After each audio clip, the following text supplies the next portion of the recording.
कौवा और उल्लू। एक बार सारे पक्षी किसी महत्वपूर्ण विषय के बारे में चर्चा करने के लिए मिले, परंतु कोई कौवा नहीं आया और बाकी और इंतजार नहीं कर पाए तो वह कौवे के बिना ही बात शुरू कर दी।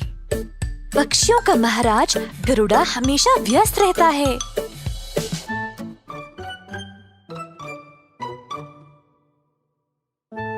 उनको हमारी चिंता है ही नहीं। हमें ऐसे राजा की आवश्यकता नहीं है जो हमारी रक्षा नहीं कर सकता।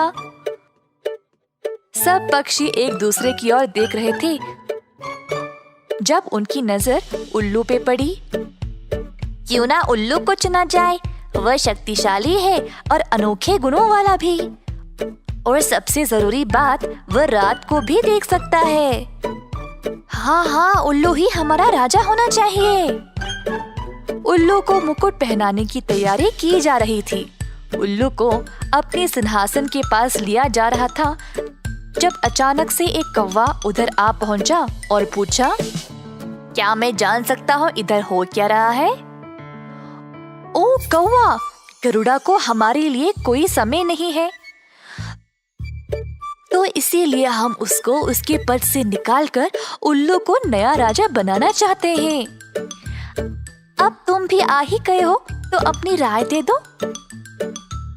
कौवा मुस्कुराया और बोला, मेरी राय में उल्लू दिन के समय अंधा है और जब उसको गुस्सा आता है तो वह दुष्ट लगता है।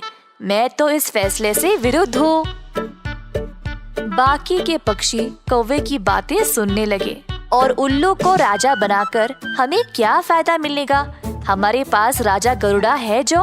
हाँ, ये तो सही बोल रहा है। हाँ, ये सही है, बिल्कुल सही। हम इस बारे में फिर से सोचेंगे और किसी और दिन मिलेंगे दोस्तों।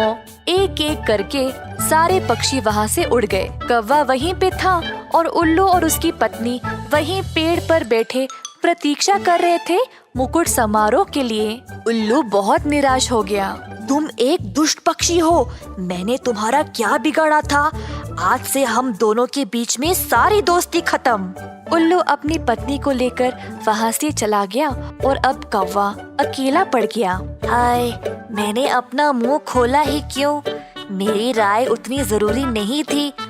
अब मेरी वजह से सारे कौवे और उल्लू के बीच दुश्मनी हो गई।